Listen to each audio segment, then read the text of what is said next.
So every time we come to a situation, we're dealing with a different set of circumstances. Every time we come to a yoga mat, we're dealing with a different set of circumstances physically. So first of all, this position I'm in right now isn't going to be conducive to stretching 101.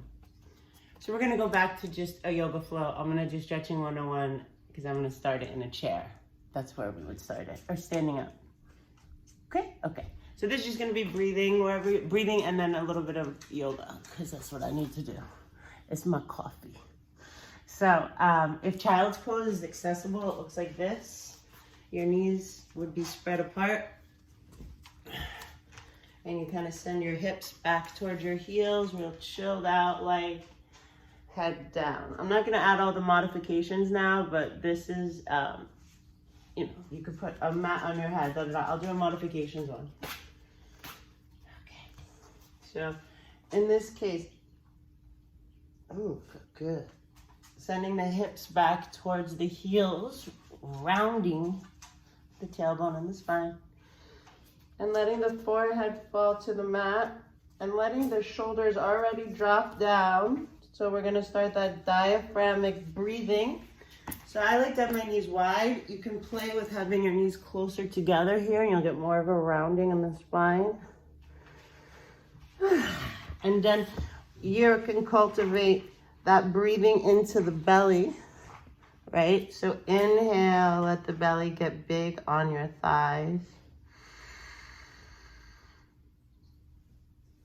Exhale all the air out.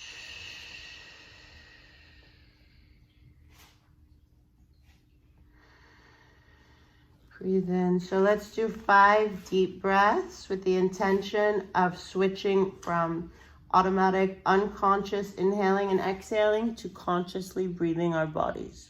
Okay, let's do 5 breaths. Try to make each breath a little deeper and fill up more space lower in the belly and even the low back. And with each exhale, exhaling so much that there's literally no air left. You feel a little bit of tightness, squeezing into the belly. The intention is moving from unconscious inhaling and exhaling to consciously breathing your body. Inhale deep into the belly.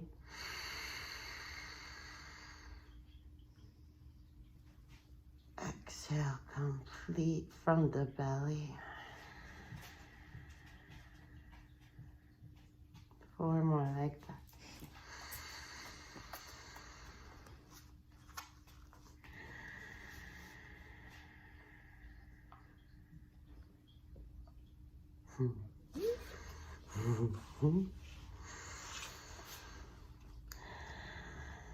So moving out of the mind and into the body, into the more present moment awareness, heart space is what we're using the breath to do. So we take a ride from the thinking mind, your brain, hop onto the breath, inhale, down into your heart and into your body. Exhale, extra mental, non-stop chatter. We're working towards quiet in the mind. Breathe in deeper. And breathe out longer.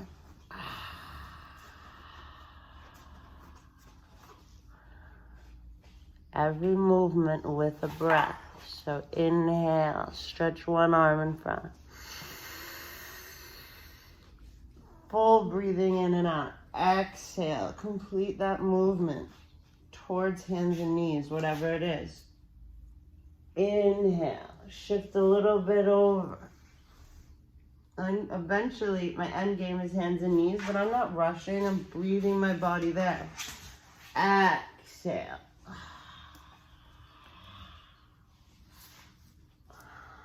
We all have different journeys in life, as we will have on the yoga mat. Breathe in. Stop doing that. Breathe out.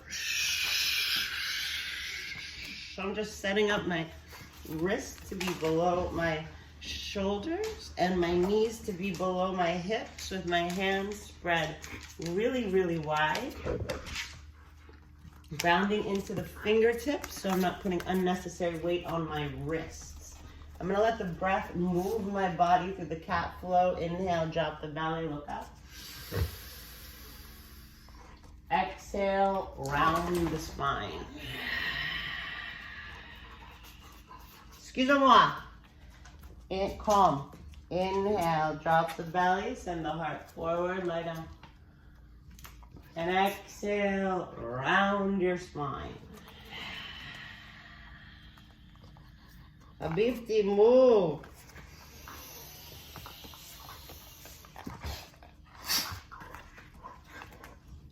So inhale is dropping the belly.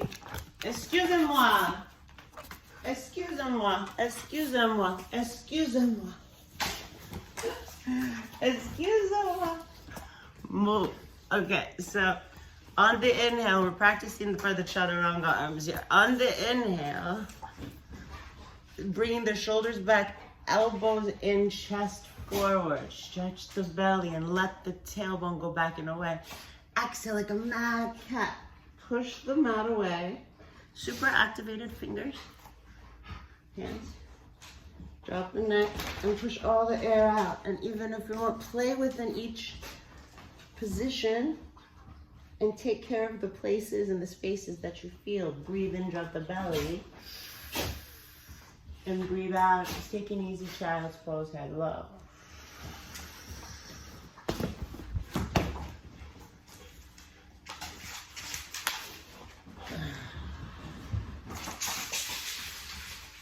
And inhale, let the breath take you to hands and knees.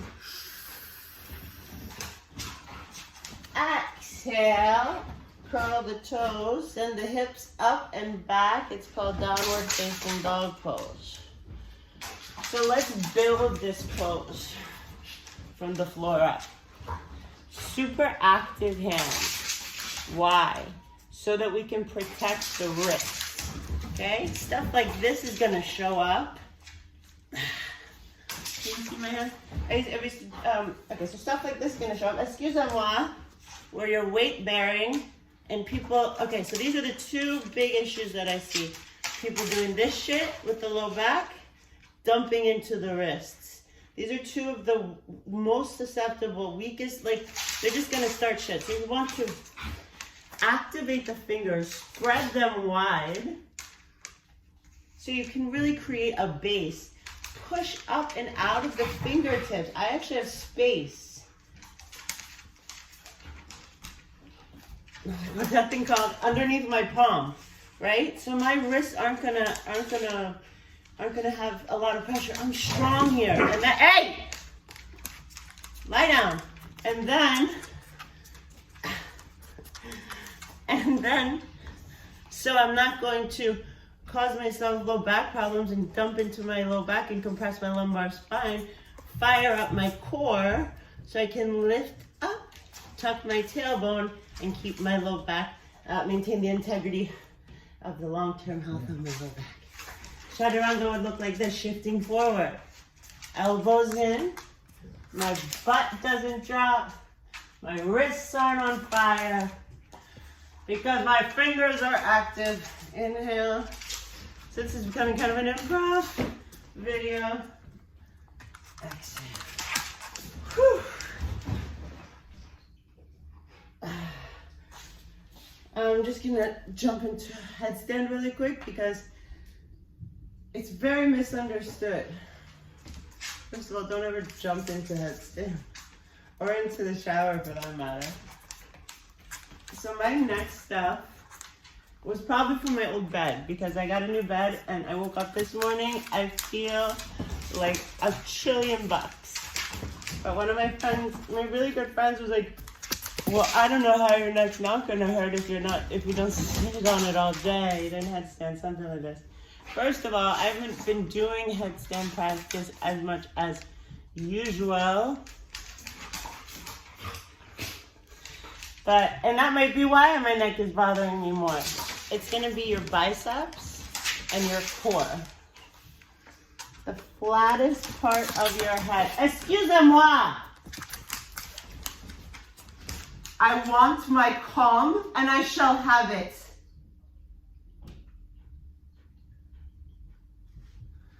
So when you have two big male dogs, you gotta be the leader of the pack. Otherwise you fucked. Excuse me. So you're using the flattest part of your head. Why? I said excusez-moi. Why the flattest part of your head? Because if I'm gonna go on my forehead, that's not gonna be very fun for my neck on the floor with all my weight upside down on my forehead. If I'm gonna go on the crown of my head, that's not gonna be very fun or smart either, is it? Excuse me, I would like my calm, please. I demand my peace and calm. So you would set yourself up like this. This is gonna be kind of like the back part, you know, where you can like tell that I'm not on the crown of my head, the flattest part is on my head. My arms are already gonna fire up. And like everything, hey, stop it. Like everything in life, when possible, amidst whatever, we want three things to be present. The entrance, the sustaining of the situation, and the exit. Let them all be with intention and with grace. Definitely not just talking about yoga poses. So the flattest part of your head, I feel my base, my arms are on, my belly is strong, and up I go.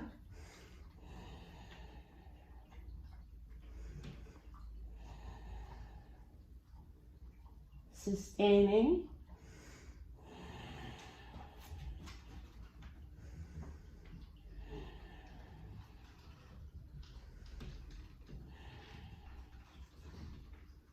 And then the exit.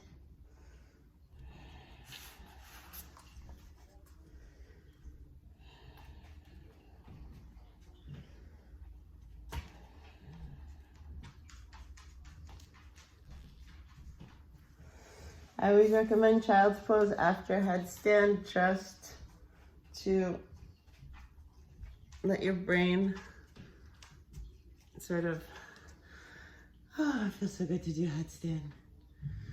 Okay, so that was kind of a random dog yoga.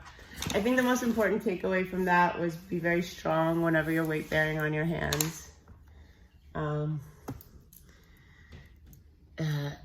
Fire up your core always to protect your lower back. Breathe deep. Stretching 101 coming up. Coming at ya. Say bye.